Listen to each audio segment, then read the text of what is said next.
Welcome to School of Pop, where curiosity meets pop culture. I'm Kat Monroe, your host and study buddy in all things entertainment. And this semester, we're exploring the ethics of being a fan. After the final bows and the curtain falls, the Broadway experience doesn't have to end. For many fans, the next stop is the stage door, a chance to meet their favorite performers, collect autographs, and snap a quick photo. But while stagedooring is a cherished tradition for some, it also raises questions about boundaries, entitlement, and respect between fans and actors. On social media, I asked fans to share some of their most memorable stage door moments, and the stories they sent in were wide-ranging. Here are just a few that stood out. When I saw Billy Elliot, there were 4 of us waiting for Hayden Gwen. A stagehand saw us and said she'd be out soon. Then he said, "Follow me." When no one moved, he turned back and said, "Are you coming or not?"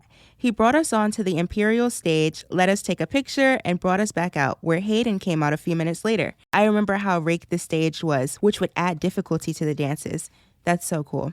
Someone else wrote, at Chicago after the show, Amra Faye Wright stopped to ask us if we were in the front row that evening. We said yes and told her how much we loved the show and her performance, and she thanked us for having so much energy as audience members. She said the entire cast loved having us there. Another person wrote, when I was very little, like 2 or 3 years old, I used to watch Brenda Braxton in the pro shot of Smokey Joe's Cafe all the time. Years later, we got to see her in Chicago. I stopped her and said, Miss Braxton, I grew up watching the DVD of Smokey Joe's Cafe, and it's such an honor to see you work. And she said, I bet you wore that DVD out. Which, of course, I did. Someone else wrote, my one and only stage door was for my very first Broadway show, so I wanted the full experience. I worked in the film industry with minor celebs, and it's taboo to gab too much about the talent, so generally, I don't want to impose. It was for Hedwig and the Angry Inch when John Cameron Mitchell was back in after his foot injury, Crate Gate it was called. I was the last in line, and one of the crew told us that he doesn't sign autographs. Totally fine. Another crew member came around handing out sugar baby candies, which was a nice touch. When John Cameron Mitchell got to the end, all I could say was thank you to him. He beamed at me and grabbed my arm, and then away he went to his car. I hadn't noticed until much later, but the candy wrapper had his signature on it. I still have it. These stories reflect the moments that stick, the small surprises, the unexpected kindnesses, the gestures that turn a performance into something personal. And not everyone has a story like this. But for those who do, it's not just about meeting someone famous. It's about what the moment represents. These moments weren't always about autographs or selfies. They were about recognition, kindness, appreciation, and the unexpected ways a live performance can extend past the curtain call. Not every stage door moment is perfect, but for the people who shared these stories, the ones that stuck weren't loud or flashy. They were just meaningful. In today's lesson, we're unpacking the ethics of Broadway stagedooring. Where do we draw the line between appreciation and a lack of respect? How have social media and changing fan culture shaped this tradition? And what does the future of stagedooring look like? Later, we'll be joined by content creator, podcaster, and digital marketer Jillian Hayes to dive deeper into the conversation. But before we dive in, school announcements, aka your pop recap, where we run down the biggest news and entertainment from the week. Nominations for the 2025 American Music Awards are officially out. Kendrick Lamar leads with 10 nominations, followed by Post Malone, Billie Eilish, Chappell Roan, and Shaboozey. What I think is pretty awesome here is that 7 of the 10 nominees for Album of the Year are women, and 6 of the 10 nominees for Artist of the Year are also women, which it's just a reflection of how huge 2024 really was for the pop girls. I mean, Billie Eilish, Chappell Roan, Sabrina Carpenter, SZA, Taylor Swift, Gracie Abrams, Beyonce, Charlie XCX. So many female music artists just killing it right now, and the AMAs are recognizing them. Now, the AMAs are taking place on May 26th, and it's hosted by Jennifer Lopez. This show has actually been on a bit of a hiatus. The last AMAs was actually in 2022. I'm actually pretty excited to see it return. I mean, I remember in the mid-2010s, it was always like, it just felt like the award show. Like, as a One Direction fan, I remember them performing on there. It's like, I remember just watching the AMAs all the time. This, the VMAs, and the Teen Choice Awards were probably my favorite award shows during that era. So I'm hoping that it lives up to its past, because I guess it kind of fell off the past couple of years. But, you know, we'll see. Keeping up with awards convos, nominations for the Tony Awards are coming out this week.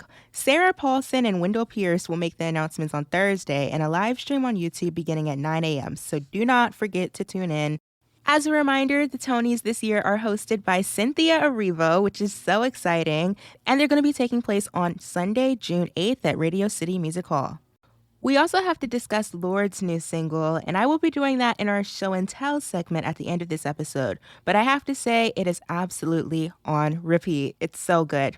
For more entertainment news, join the class roster by subscribing to the Pop Recap newsletter at poprecap.beehive.com. That's poprecap.beehive.com.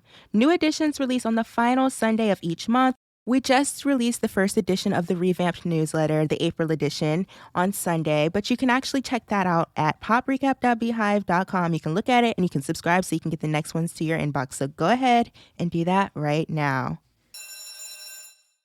Today, we are talking all about the ethics of stagedooring. For those that don't know, stagedooring in the world of Broadway refers to the act of waiting outside the theater after a show ends to meet members of the cast. Security often sets up barricades and organizes things so that performers that wish to interact with fans and audience members after the show are able to do so.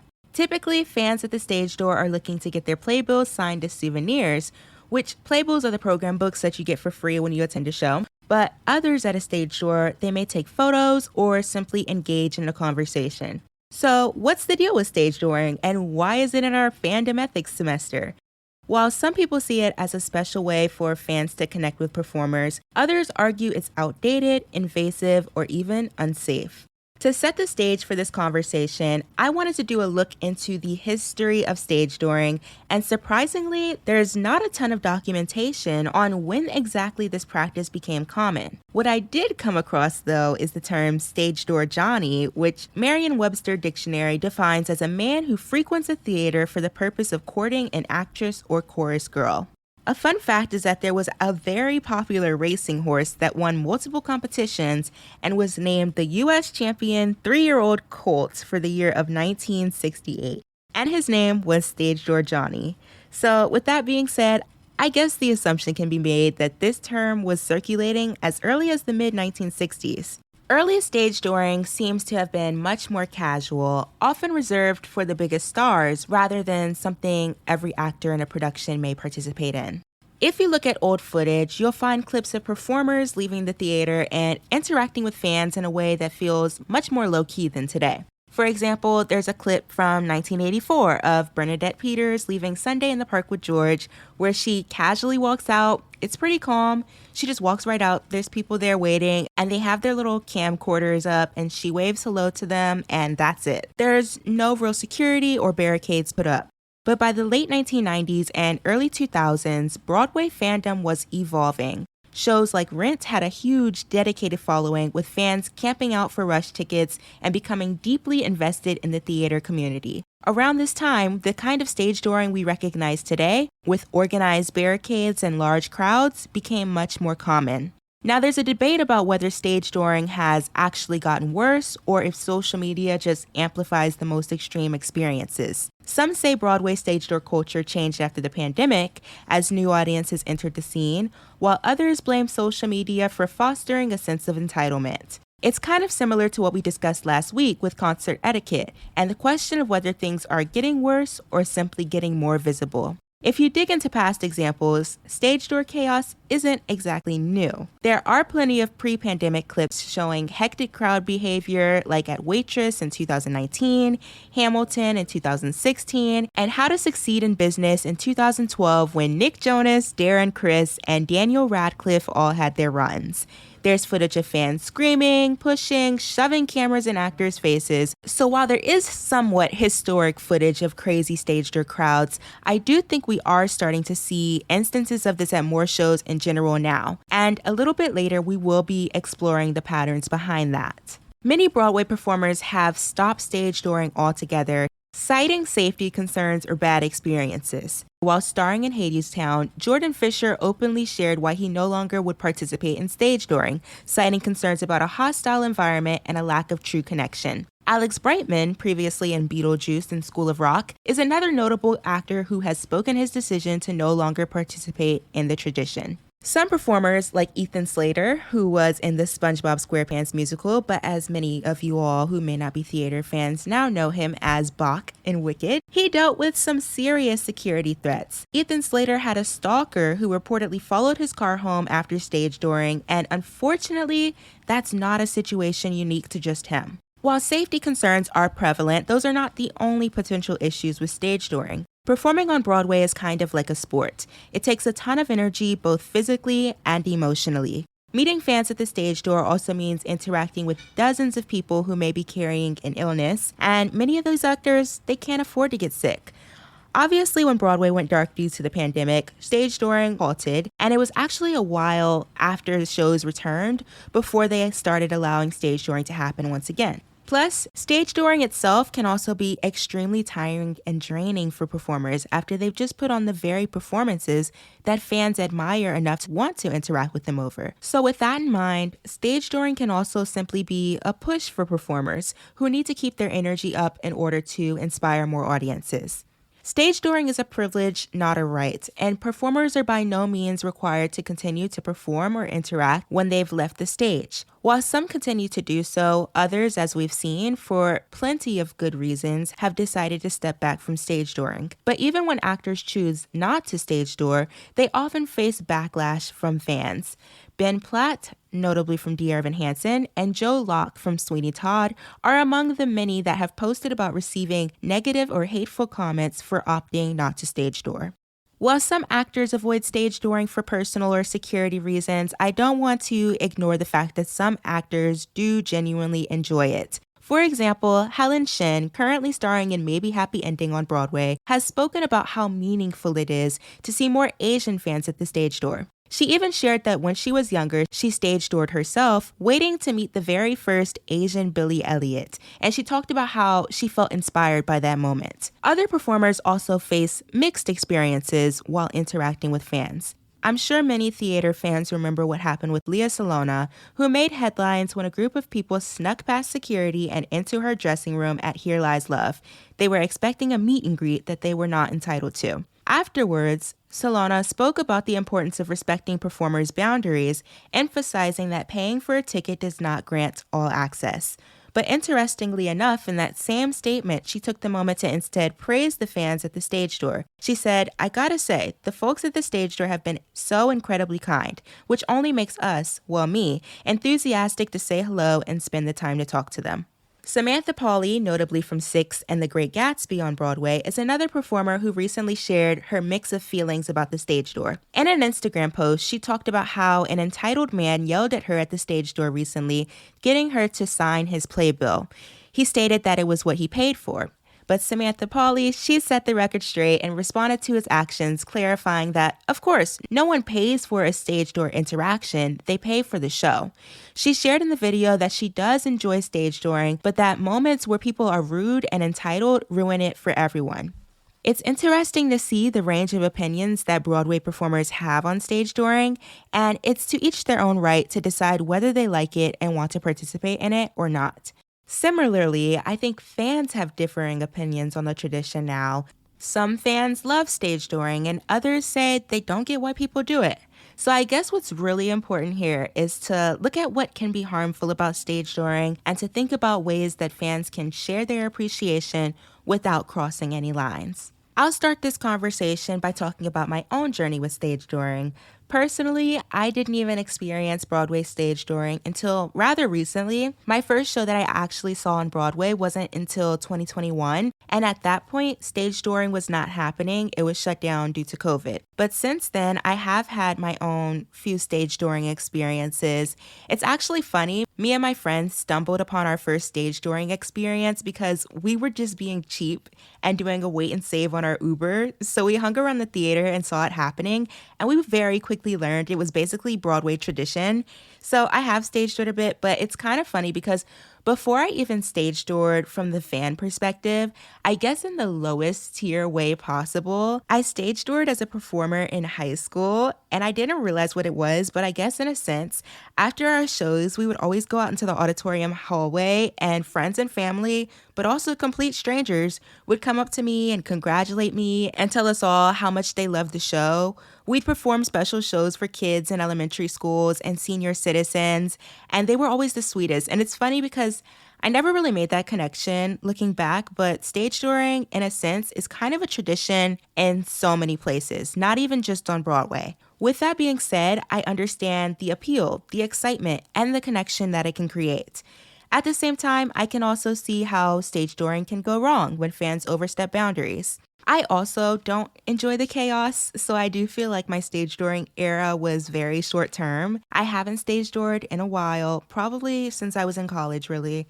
But I do hear about increasing problems, and I do see videos on social media pretty often. So I think it's a very important topic to include in our fandom ethics semester. So our question today really is, has stage touring gone too far? And if so, where do we draw the line? To explore what makes a positive stage touring experience, where things sometimes go wrong, and how fans and performers alike navigate this tradition, I sat down with Jillian Hayes.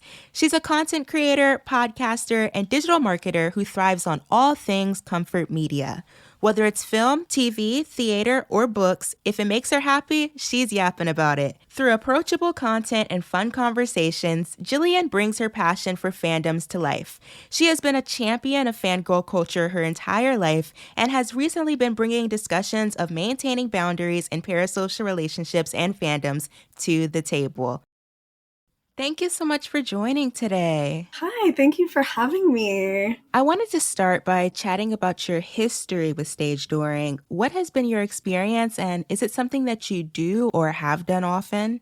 I used to stage door, not often, but fairly regularly back in the day. I actually didn't really regularly start seeing a lot of theater until I was about 18. So by then it was a very interesting time in terms of things kind of ramping back up right before COVID. So like when I was 18, it was 2017. So it was a really good time to be a theater fan. There was a lot of great theater happening. And so I was stage dooring a lot when I would see shows. But then like post COVID, I kind of just didn't really care as much anymore.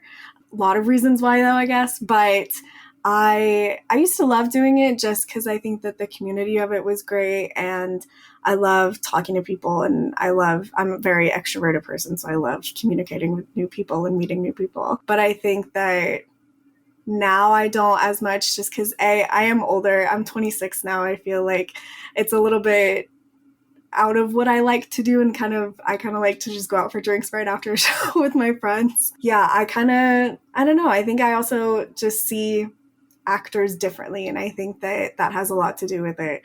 I used to idolize them a lot more, and now I'm kind of just like, oh, these are just like people I know. Like these are like, some of these people are like friends of friends, and some of them are friends of mine, and some of them are just human beings that are going to work every day. Definitely, I get that. And I love that that's your perspective. I'm actually a little different. I started seeing shows on Broadway after the pandemic. My first show officially on Broadway was actually not until 2021. And I didn't even know much about stage touring or that it was a thing until it started to return post-pandemic. And I tried it out with some of my friends because it seemed as if after the show, everyone just headed to the stage door. And I thought it was so cool because I don't know about you, but I'm a former performer. I did theater throughout middle school and high school, although I dropped it in college. But I thought it was so cool to be able to interact with Broadway performers and just talk about the show or compliment them on something cool that they did. But then similar to you, I also kind of stopped doing it as much. And I think part of it was just because the energy around it just hasn't been that great lately. But speaking on our differing experiences, I think one of the things that I always see is that stage touring has gotten worse since its return post-pandemic. And I've seen a few crazy videos from before the pandemic here and there. But beyond that, I don't have any direct context to what things were like before. So I'm curious, what's your take on that? How were things before the pandemic versus now? I think that it's really interesting because even in the last year, it's changed, I've noticed. And I think it ties in a lot to how people are on social media. I think that the two kind of go hand in hand a lot. And my friends and I have conversations about this all the time, anytime anything starts trending about some stage door experience or something going on at a show. And I have a lot of friends who are theater content creators as well. So like we kind of have it coming on all ends on social media. And so we see a lot of stuff. But before COVID, I think that people, in my opinion, people were just a lot calmer and a lot more, not reserved, but just a lot more respectful. Like my first stage door experience, people might shit on me for this, but my first stage door experience was actually Bandstand. Bandstand was my first Broadway show. And I love that show dearly. I think that it's a sensational musical. Granted, like now, like some of the actors and whatever, but it was a really special thing to get to like stage door because that was such an incredible show and the performances were so amazing. But there was no animosity at that stage door. There was no, and I mean, like Corey Cott is a name. He's a white tenor, like everybody knows Corey Cott. It's like a Jeremy Jordan. It's like an Aaron Tveit. It's like that kind of thing. So like, I think in my mind, looking back, it was very calm considering he was there and in the show. Because I mean, I've stage doored Aaron Tveit shows 10 or so times now. And because I've seen Moulin Rouge a lot. And so I have stage doored Rouge a few times. Yeah, I've stage doored Rouge quite a few times just like to see other people and like to see my friends. But every time it's like there's something about those white tenor stage doors that just are crazy.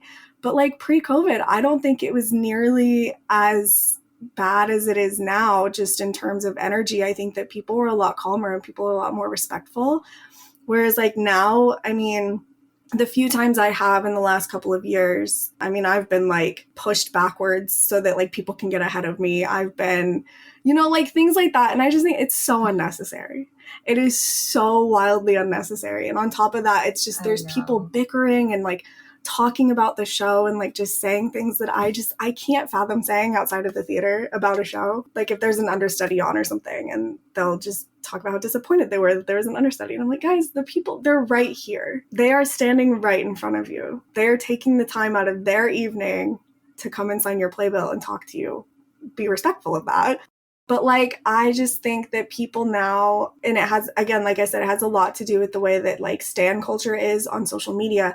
People are a lot more bold and they're a lot more territorial, I think, over their favorite performers. And I think that it's starting to border on dangerous that I've seen a few times, especially like with the like Romeo and Juliet stage door was crazy. I personally did not partake in it. I saw the show and I was like, I love Kit Connor. I love Rachel Zegler. I'm sitting this one out.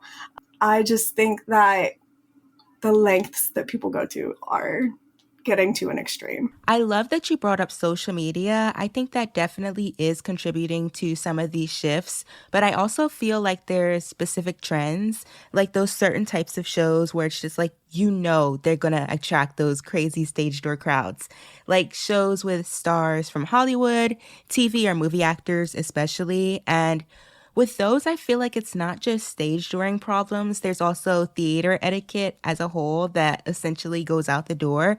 But I think it's because those audiences that they're attracting, they don't know much about theater. They maybe rarely or never see shows, and they're just coming out because that one actor they really like has crossed over to theater, so they just don't know how to act.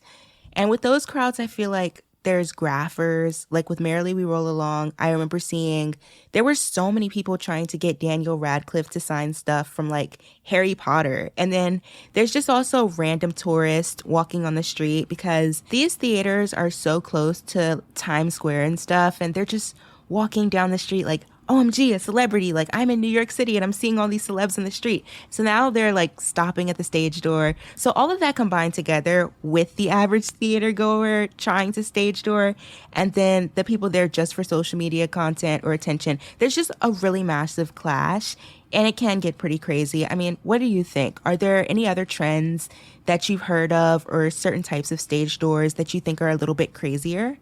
it's that like white tenor thing.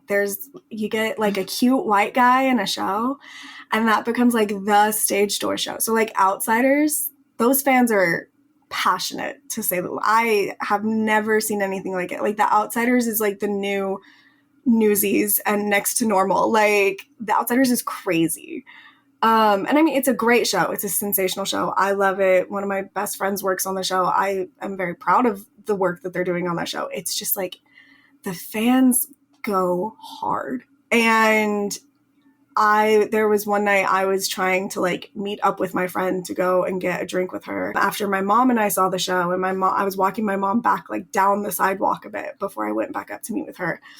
And I mean, it was like a sea of people just for her to get like out of the stage door. And that was like last May. So I can't even imagine how it is now that the show is like still blowing up the way that it is. And then I also notice the shows that have a longer run that are cycling through casting, because I think that like Hadestown kind of goes in and out. Like it has like a wave in terms of how the stage door goes. I don't think Hadestown stage door has been as bad since like the original cast, to be completely honest. But I think depending on who's in the show, I think that there are nights when that stage door can probably get a little bit crazy. Sweeney Todd had a crazy stage door. I never did. I saw the show twice. I never stage door. But it's because you have two different types of A-list casting. You've got Broadway A-list and you've got Hollywood A-list, because you have Josh Groban and Annalee Ashford. And then you have Aaron Tveit and Joe Locke. Like there's, you have all these different types of things. And like you said, if you bring in a Hollywood actor, you're more likely to get people that don't see theater very often. But then like I've noticed like off Broadway recently on social media, like Paul Mescal, his play that he's doing, Streetcar Named Desire, I've noticed that the stage door videos from that seem very calm and very chill. And I think it's just because he's a very calm person. So I think it depends on the actors as well. I think his fans are a lot more quietly crazy. I think that some other fans are a lot less quietly crazy. But I will say this. I think that diehard Broadway fans will any show on Broadway right now has those fans that are like ride or die, will stage door that show every single time they see it because they love the people in it. And that's great. But then there are some of those fans that sometimes take it a little too far. And like I see it on social media. I've seen it firsthand in previous like friendships of mine. I've seen it. I've ended friendships because of it, because I'm just like, this is unhealthy. Like it's not safe for you or for these actors anymore, because it's getting to a point where it's like, you're not looking at them as people. Like that's my biggest thing, is I think that we need to start looking at them as people, because that's who they are and they should be treated as such. Because you hear the stories of people like Joy Woods tweeted the other day, hey, don't run after somebody who's leaving a stage door, because I guess she was probably leaving and not stopping and someone ran up to her. And I'm like, why are we running at people? Why are we chasing after people in 2025, chasing after women? Like, that's crazy. You just mentioned so many important things that I want to touch on, all kind of centered on safety at stage dooring. I've been hearing stories too about actors saying they feel unsafe at stage door. I'm seeing fans follow them to the cars. That's a lot. And I do think your point about Paul Mescal is interesting, because I see he has a huge fan base. I'm always seeing people talk about him on TikTok. So I would have expected him to be one of the ones to have a crazier stage door. But I do wonder, maybe looking at security with these stage doors, I wonder if that's what's helping in some of these better cases. Because when I saw Merrily We Roll Along, and with that stage door, they only let people that had tickets to that show into this smaller barricade section. They were very, very strict about trying to keep down an unruly crowd. Or like in other cases, I've seen security come out before the actors and do a rundown of the rules, whether it be no photos or get your photo, get your playbill signed and go. Like it will be set up like a conveyor belt system, people just rolling down the line, very organized, very chill. But then with other stage doors, it's like a free for all. People will be halfway into the streets, and it's like, I start to feel really concerned about the safety of it all for both fans and performers. I agree. I think Wicked has a great security team. I think that Wicked's security team is very on it, and they're very It's also that stage door area is a lot more limited. Like, it's a lot smaller of a space. The Gershwin has, it's an interesting way that it's set up. Like, you kind of are forced to be in this really, really tiny spot, which I think works to their advantage, honestly. But then you have like the Hirschfeld. I think the Rouge's security team, I'm not going to say used to be better than they are. I think it's just the circumstances have changed, because I think that they don't have as big of names in the show anymore. It's not really as much of a security issue, but I've noticed that theirs are a lot more lax than they used to be. But I think that in general, I think it's because every house has a different security team almost. It's like hard to, because they're always cycling through, like everyone's going into different places all the time. And so it's kind of hard for everybody to be on the same page, I think. But I think that if all the theater owners kind of had, because there's only really 3 theater companies that own all the Broadway houses. And so I think that if all 3 of them kind of created the same standard for their security, I think that it would help a lot, because like, people shouldn't be fighting to get to their cars or to get to the subway or to simply just like get on a city bike and go home. Right.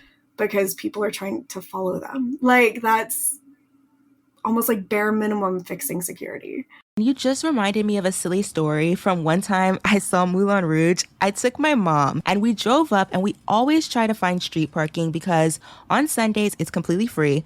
And we ended up finding a parking spot right in front of the theater. And we were so excited, like, no way did we get this perfect spot right here, totally legal. We thought it was such a win until after the show. Because when we exited the theater and the stage door filled up, it was like we couldn't even go. People were literally leaning on our car, cheering next to our car, and it was just terrible. This was Derek Klena's last show, one of his last shows. So it was really crazy. Obviously, a bigger, more heavier fan crowd than usual.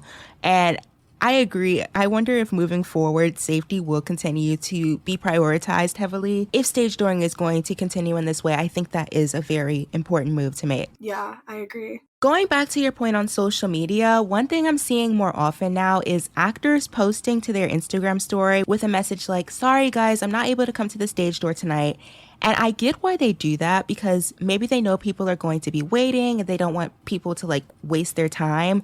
But I also wonder if it has to do with like the expectations that fans are putting on the actors for something that they're not even really required to do. What are your thoughts on that? Do you think that social media in this way has kind of played a role in making Stagedooring feel like an expectation among these types of fans rather than what it really is, a bonus? I think that what has made people feel like it's an expectation really and truly is other fans. I think that people posting on TikTok and Instagram their stage door selfies, their like stage door videos, whatever, I think that it then broadcasts it to all these people who are flying into New York, driving into New York, whatever, coming in to see the shows, and are like, oh, well, this person got to, so I'm going to, and they're going to have to come out and meet me too, because they met that person. And like, they don't know them either. But I think that actors have really taken to heart that social media has become such a marketing tool for them that I think that they almost feel pressure to do it because of this expectation that other people have set on everybody else via social media. Like John Cardoza, he's been out of Rouge a few times in the last few months. And he will post on his stories, like whenever he's not going to be in the show or, you know, whatever. He normally will stage door if he is in the show. I know that for sure, but he doesn't really post if he's not stage dooring. He only posts if he's not going to be in the show. And I admire that a lot, because I'm like, that's a really good thing for people to know. Because like, if I'm going in to see the show that night and I'm like, oh, I'm so excited, and I'm already going to be like tagging him in it. You know, like if I'm already like, oh, I'm so excited to see John in the show tonight, which I did. And then he messaged me and he was like, Jill, I'm not in it tonight. And I was like, damn. That's a different thing to me than like saying I'm not stage dooring tonight. Because like whenever you mention that, I realize I have seen a few people saying that lately. And I don't know, I think that some of the time, just based on the way that like actor friends of mine have talked as well, sometimes performers will do that if there's like a specific person that's been tagging that they're going to be in the show that night or going to be like at the show that night. And it's someone that like has had issues with the stage door in the past. And so I know that that tends to be why they'll do that usually. And it's almost just like to deter them from going to the stage door because they're like, oh, well, I'm not going to be coming out the stage door, so don't go and stand outside. And I appreciate it in that regard, but at the same time, it just feels like you shouldn't have to say that. Like, you shouldn't have to. And also it sucks because like you have this one person that's ruining a stage door experience for other people. And this is kind of like a coveted like theater thing. Like, it's kind of like, you know, a thing. It's a tradition. Like, it's something that we've been doing for ages.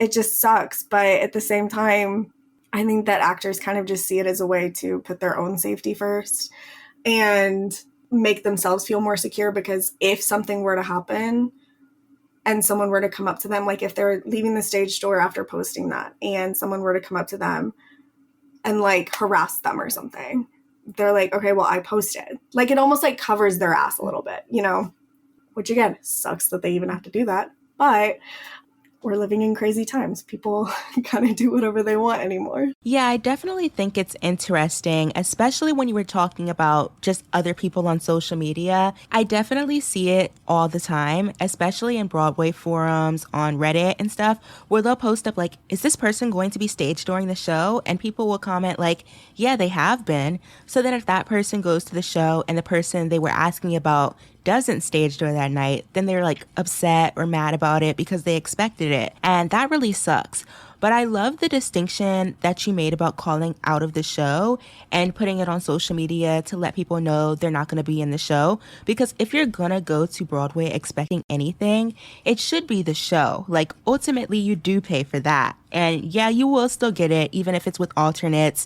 It will still be great. But obviously, it is a thing, especially with star and stunt cast, that people will see a show because someone is in it that they specifically want to see. But with stage dooring, it's just not something I feel like actors should have to call out of, because it's nothing they signed up for in the first place. Right. And it's also really funny to me because like I do see a lot of chatter on social media around stage door. And one of the things I see is kind of along the same lines as like when like celebrity, like when a celebrity doesn't stop and take a photo with somebody on the street and people are like, okay, well, they're the reason that you're famous. I mean, sure, but they're also, again, they're people and they don't have to do anything. Yes, it's so great that you just kind of contextualize that idea for even outside of Broadway. It's something that I'll definitely be exploring throughout my conversations on fandom ethics. And what you made me think, fans love to say, I'm the reason they're famous, which in some spaces can sometimes feel justified. I mean, fans do play a major role in building, for example, a music artist's career. But when it comes to something like Broadway, I do feel like that logic starts to fall apart a bit, because sure, fans support shows by buying tickets, and yes, having a following can sometimes help with casting or promotion, but ultimately, a Broadway performer's career is built on their talent and training. No fans are walking into audition rooms holding their hands with them. Fans can't vote for their favorite actor to win a Tony. There's no Billboard chart or streaming metric deciding a specific Broadway performer's success. So the connection between fan support and career outcomes isn't as direct in something like Broadway as it is somewhere like in the music world. And even then, it shouldn't amount to any form of entitlement, but I just think that comparison, it kind of goes out the window, especially with Broadway performers. With everything that we are seeing right now, do you think that stage dooring is something that can or should continue? Because I know I'm starting to see an increase in takes online where people are like, oh, stage dooring should be completely abolished. So I want to know, what's your take on that? I don't know. I'm not a super like absolute person one way or another. I think that, because I don't think everything's black and white. I think that pretty much everything has a gray area. I think that pretty much everything requires context and requires, you know, some sort of way of looking at every direction. So I think that for stage doors specifically, I think that some shows would benefit from maybe saying like, hey, we're not doing stage door on Sunday nights or like Sunday matinees, whatever their like Sunday show is, just because it's like, that's a lot of shows, like last show of the week. And so people are like exhausted and want to go home. And those tend to be the lower crowd days too. So like you would think like maybe that would be like a good way to start it. Or I don't know, I think it could be like a show by show thing too, because some shows do have a crazier and more dangerous stage door situation than others. So I think that, yeah, I don't know if I really have an opinion of it like one way or another. But I do think that like there does need to be some changes for sure, because I think that the more that Broadway starts to go viral on things like TikTok, the more mainstream Broadway is becoming in terms of like who's seeing shows. And like you saw that a lot with like The Notebook. So like Joy Woods kind of blew up, and now everybody's obsessed with her, as they should be. She's incredible. And you know, she tweets all these things that like happen at the stage door, and I'm just like, this is crazy. So like I think that if an actor decides they're just never going to stage door again, I would 1,000% be totally 1,000% down for that, because I don't think it should be one and done. I think that everyone should kind of make their own decision. But Yeah, no, I totally get what you're saying. I do think some actors genuinely enjoy stage dooring and connecting with their fans, while others don't, especially with all of the safety concerns that come up. That's totally understandable. But what I've been thinking about lately is whether stage dooring is even the right setup for meaningful connection anymore. Like when Jordan Fisher was in Hadestown, I remember he posted a video explaining why he stopped stage dooring. And one of his biggest reasons was that it felt like people were just showing up to get a photo or to create a viral moment. And I think that's fair, especially with him at the time. I remember seeing so many TikToks going around where people were just getting him to reenact or react to his old Disney Channel scenes, like the "Do you want to build a snowman" thing. That was such a viral like TikTok thing. I can totally see how that got tiring, but also I wonder, for actors who do want connection, is the stage door even built for that? Because from my experience, it's usually pretty rushed. Security is always like, get your photo, get your playbill signed, keep it moving. It's quick, it's chaotic, and there's not a lot of room for real conversation. So I've been thinking maybe talkbacks could be a better alternative. I know some shows already do them. I went to some as a student. They invited my club at school, and it was a really cool experience. But if they were more common, maybe like once a quarter, or if they really want to, like once a month, they could give fans a chance to ask thoughtful questions, learn about the actor's process, or just connect in a way that feels more respectful and structured. Because I do think not everyone is trying to go viral or befriend the cast by stage dooring. Some people genuinely just want to learn more. There's been Broadway performers who have talked about how they went to the stage door and were inspired by other actors to continue on with their acting careers before they were on Broadway. So I do see like kind of a value in that. But I'm curious, what do you think? If stage dooring continues to shift, are there other alternatives that you'd like to see? I think talkbacks are really cool. A lot of my like theater creator friends have hosted them. One of my friends, Ashley, hosted one at Gatsby last night. And I think that talkbacks are a really, really cool thing, because like there's something that regional theater does all the time. And I think that they're great because people are genuinely, and I think it also is great for regional theater because a lot of those people, that is like the theater that they get to see all year long. It's the only theater they have. And so like they're always a lot more interested in like the nitty gritty of it than most Broadway audiences are. But I do think that that could be a really cool alternative. I also think that, like I've noticed on TikTok since Milo Manheim joined Little Shop, that stage door seems very chill. He is sitting there chatting it up with people, having a good time. And I think it's because it's off Broadway. And so like it's a smaller audience and so less people. But I think that if we were able to like somehow get all of security to like just follow all the same protocols, all of the same rules, everything, and they were able to kind of manage that area more, I think that it could be a lot easier to manage.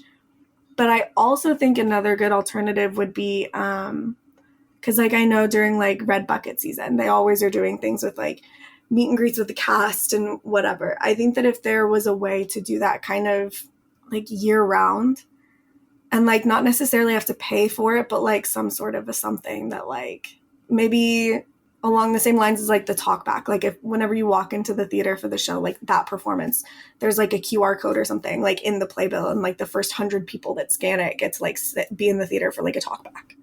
Like I think that that could be a really cool way to do that.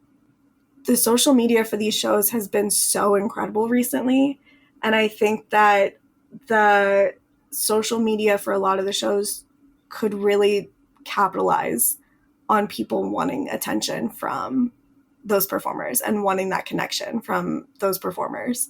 And I think that it would be a really cool thing to even like have them do like Instagram lives more often, and like just little things like that that I think everyone gets access to but can feel more personal, I think is a really cool thing. Like if they were to do an Instagram live and like every 5 minutes choose a new person to like invite in to like talk to them for a second, you know what I mean?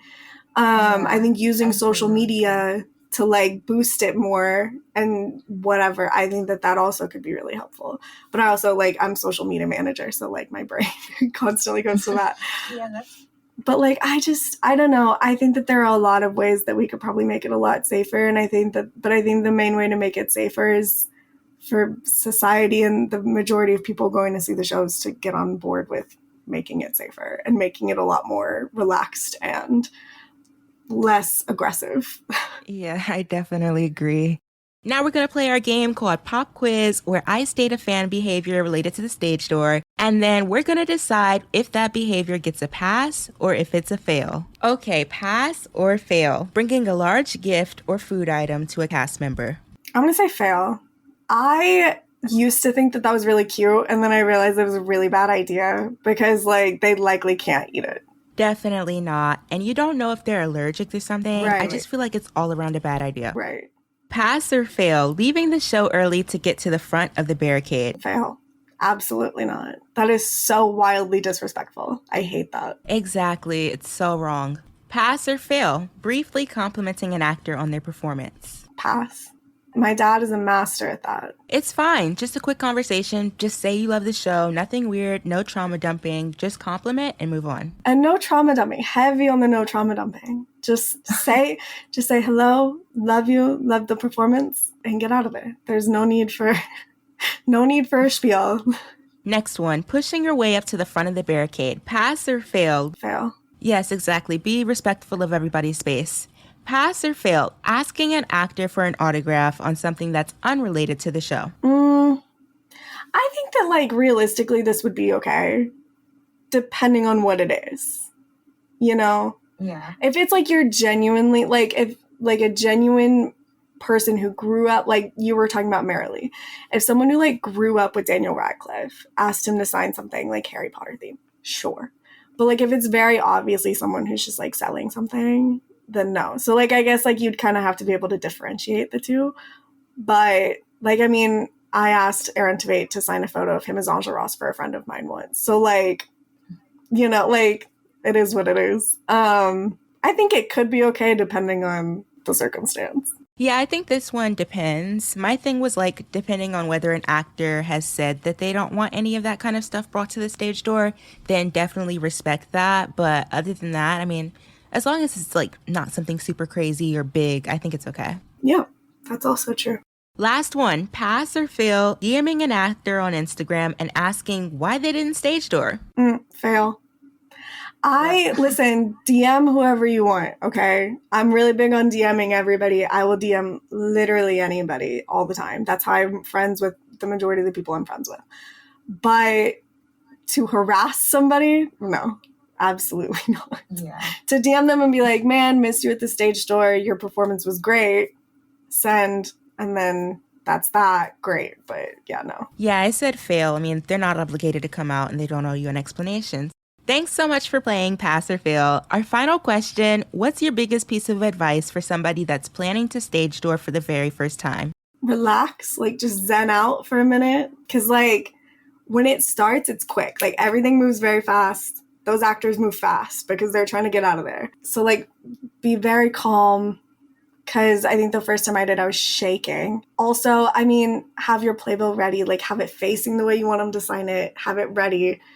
If you're wanting to get a photo, have your phone, like, out, camera on, ready to go, because it drives people around you crazy when you're not. If they say no photos, don't take photos.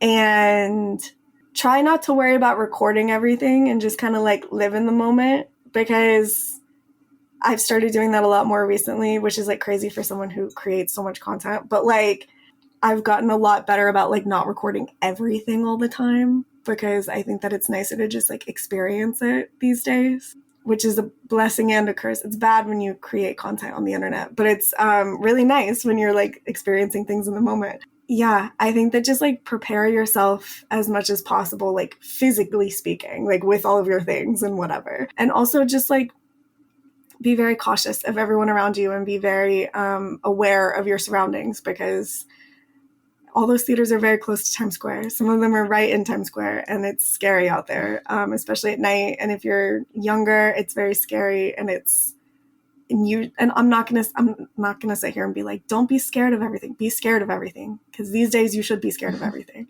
But in like a like cautiously optimistic way. Like be excited for things, but also be aware of not everyone around you is going to be kind to you, and not everyone around you is on your team.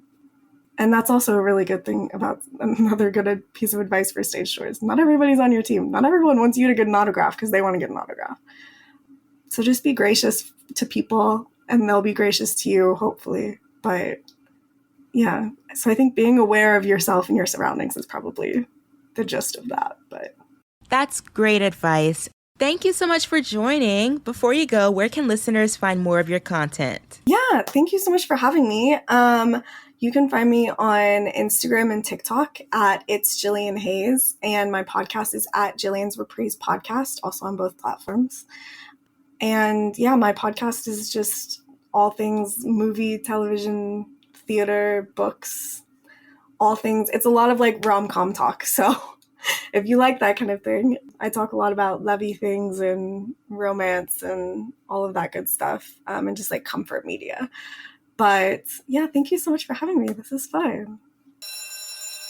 I think one of the most fascinating things about fandom, and something we'll explore a lot this semester, is how easy it is to follow a behavior simply because everyone else is doing it. Not in a mindless way, but in a way that reflects how fan culture often runs on community and repetition. And repetition is going to be a huge theme throughout this semester, how fan behavior replicates itself. It's like you see people lined up at the stage door and it becomes a ritual, something you feel like you should do, even if you're not quite sure why. And that's not always a bad thing either. I mean, there's joy in shared experience, but it's worth asking, do we value the interaction itself, or do we just want to feel like we're part of something? That question has always kind of steered my experience with stage dooring, and I'll be honest, that's part of why I don't really stage door anymore. I mean, as I was saying earlier, it was something me and my friend just stumbled upon. It was something that we'd participated in because it felt like that tradition, because I felt that's what theater fans are supposed to do. That's what we do. We go to the show and we go outside and we cheer everyone on at the stage door. And that's great, right? It's a positive behavior. But the truth is, I didn't feel connected unless I had been following that performer for a while. The interaction felt much more meaningful if it was somebody whose work I had been following, or just simply when I had something specific I wanted to say beyond, "You were great tonight." And when that wasn't the case, the moment often felt fleeting or hollow. But at its core, just because I don't really do it, I still wouldn't say that I see anything inherently villainous about stage dooring. To me, it doesn't seem like it's the act itself, it's the culture surrounding it. And like any culture, it can evolve. Like there are definitely things that can be done from within to improve that culture, to change that narrative, to make space for healthy, joyful interactions that don't come with this sense of pressure or performance. And that work does not fall on the performers. It falls on fans, because fans are the ones who define this space. I don't think all theater fans or all people who stage door deserve a bad reputation, as I see them sometimes get online. I really don't, but I do think we kind of have to admit that something's going on here. And if we want the space to be safe, kind, and sustainable, the fans have to be the ones to shift it. So one of those things I wanted to talk about as we wrap up is this repetition pattern that I've noticed, where we see something work for someone else and consciously or not, we think, maybe I can do that too. And like I said, this is a theme throughout this semester. I think it's a really important theme as we look at fan behavior. So, for example, this ties back to what we talked about last week in our concert etiquette episode, where when one fan goes viral for handing their favorite artist a friendship bracelet, or they hold up a sign and get a hug, and then suddenly everyone tries it. It's like you take that behavior, but then if you were to bring it into another show or to another artist or in another context, it doesn't always land the same way, because what worked once doesn't always work again.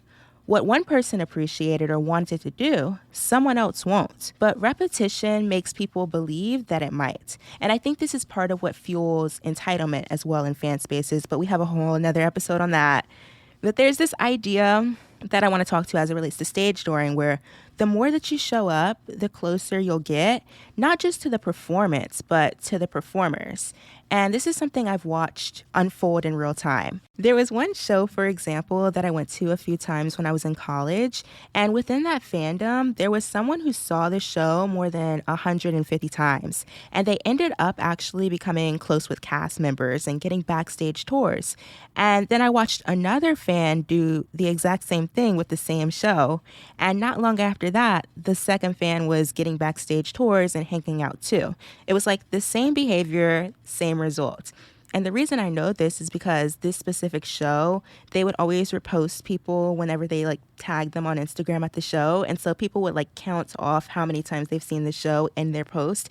And so just by following the show, I'd see like round 100, round 102, round 103. And then all of a sudden those same people were like backstage. And I feel like, I'll talk about this in a minute, but I feel like that contributes to like a competitive sense among fans. That's not always a good thing. But anyways, I've stood next to fans at the stage door who they'll say like, I've seen the show 30 times in the last 4 months. That's my bestie. Somebody actually told this to me. And I watched the star of the show walk up, smile, and give them a hug. They recognized them, and they had this whole conversation as if there's history there. And I get how powerful that moment looks, but I also knew that if they were really besties, they probably wouldn't be standing at the stage door next to me getting an autograph. It was just playful language that she was using to me, someone that was new there. But maybe the fan to their right doesn't know that. Maybe they see that moment and think, wait, that's possible? I want that too. And that's how the cycle kind of begins, because people start chasing something they saw somebody else get, not realizing the moment they're trying to recreate might have been a fluke. It might have been a boundary being blurred or something a lot more complicated than it looks. And also, when fans see that moment, that hug, that recognition, it's not just about connection anymore. It becomes a form of social currency. Being known or remembered by a performer can elevate your status within the fandom. It can put you at the center of group chats or TikTok edits, and that visibility, it starts to turn into value.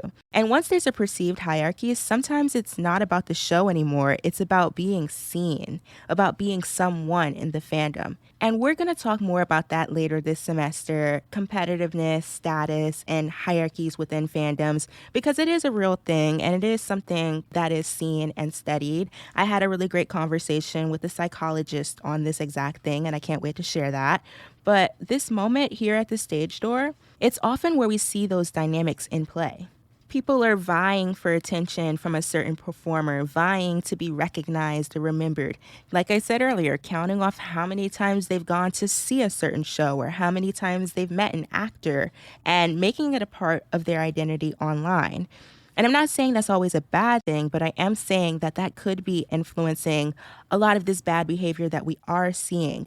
And I truly do think it's worth reflecting on how the culture around all of this is shifting, how certain behaviors are modeled, encouraged, and repeated, and how sometimes the line between a genuine moment and a strategy can get very thin. It's not about calling anyone out. It's just about asking, why is this happening more? What patterns are forming, and what do those patterns say about how we engage with art and the people who create it? So our lesson today, Stagedooring can be a meaningful way for fans and performers to connect, but it's not an obligation and it's certainly not a right.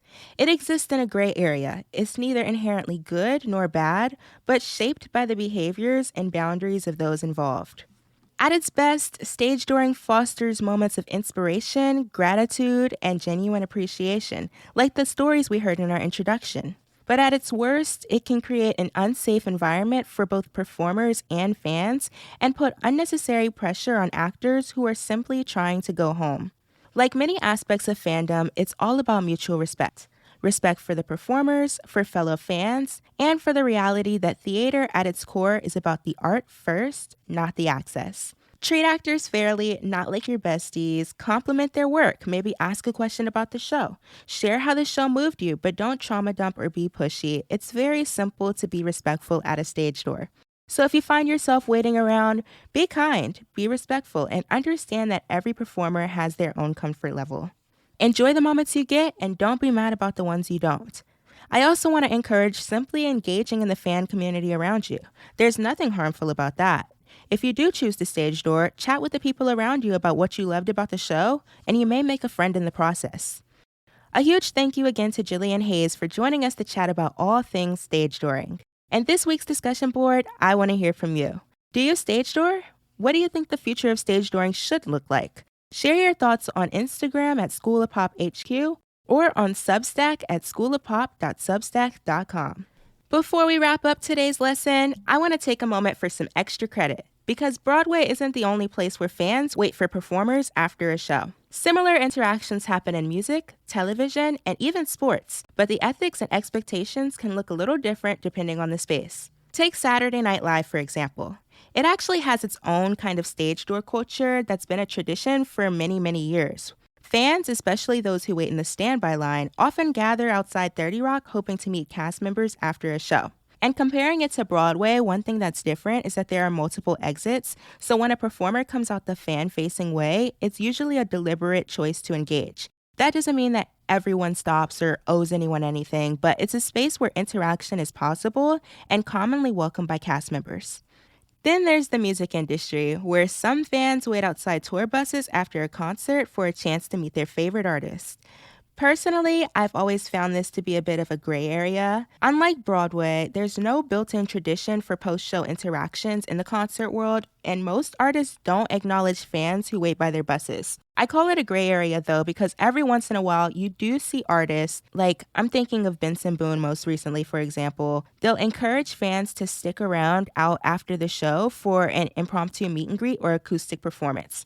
I'd say those are more so rare than the commonality, but in those cases, then it's welcomed, it's initiated by the artist. And then there's sports. You've probably seen fans waiting after a game to catch a moment with their favorite players. Some athletes like Paige Beckers, Steph Curry, or Terry McLaurin are known for interacting with fans after games. Others opt out entirely, and that's okay. The common thread in all of these examples is choice. When the performer has a clear way to opt in or out of the interaction, and when both sides are engaging with respect, that's where genuine moments can happen. But when access is treated like a guarantee instead of a privilege, that's when things can get problematic. So bringing it back to Broadway, stage dooring at its best is a mutual interaction. But like any fan space, it should always be an invitation, not an expectation. It's time for Show and Tell, where I spotlight someone or something worth checking out in the entertainment world. Today, I'm sharing my pop culture picks of the past few weeks. First off, I'm really getting into Role Model. He's playing at a couple of music festivals that I'm going to. I've seen his name pop up so many places. So I decided to check him out, and I know I'm pretty late. I know he has like a huge fandom, and like I said, I've been seeing his name online on social media for a while, but I'm always like, who is Role Model? Like, where do I start? Where do I start listening to him? But I finally sat down and listened, and let me tell you, Sally, When the Wine Runs Out has been on repeat. I mean, I'm listening through like his entire discography, but the latest song is like, it's been probably my most listened to track of the month. It's so catchy, it's so fun, and so is the music video. I'm also really loving Marina's newest singles. My friend put me on to her. I mean, this is Marina and the Diamonds Marina, by the way. So back in the day, How to Be a Heartbreaker, we know that. I feel like some people do see Marina because she's also somebody that's on a lot of music festivals, and people, whenever her name pops up, they go, "Is it that Marina?" And yes, it is. She dropped the And the Diamonds. It is the same Marina, and she's getting ready to release a new album in June, and all the new singles from that are great. I particularly love Cantissimo. It's very upbeat. It's such an anthem. It's so much fun. I really love that one. And then, of course, Lorde released her new single, What Was That? She has made her comeback finally. It's been years, it feels like. I mean, it definitely was years, but it feels like a century. And what I want to talk about here is her music video, which takes place all around New York City. And she ends in the middle of Washington Square Park. Shout out NYU. I used to be there like all the time. And if you've been following along, you know that this part of the video, at least, was filmed right before the video came out. And we know this because she posted on social media for fans to meet her in Washington Square Park, and so many people showed up. I actually had a friend of mine that was there. I mean, I had boots on the ground giving me live updates, and it was so much craziness. The police shut it down. My friend went home. Unfortunately, she did not see Lorde, but no one really left. And so after several hours, yes, Lorde ended up coming out and dancing in the Washington Square Park fountain, and that moment is in the video. So that's pretty cool, and the song is great, and I just think it's so funny, like, everybody showed up. Like, look at the video, look at the pictures from the moments online. She packed it out. I mean, it's Lorde, and I can't wait to see what's next with her album. But yeah, those are my picks of the week. We will try to do a show and tell picks edition on whatever episode is like the last release of each month. And this kind of alternates where we'll have like show and tell artist spotlight still, and then also show and tell picks. So that's just to kind of explain because it's the first time we're doing this segment. But yeah, let me know your favorites from the month on social media at School of Pop HQ. Of course, you know I love to hear from you.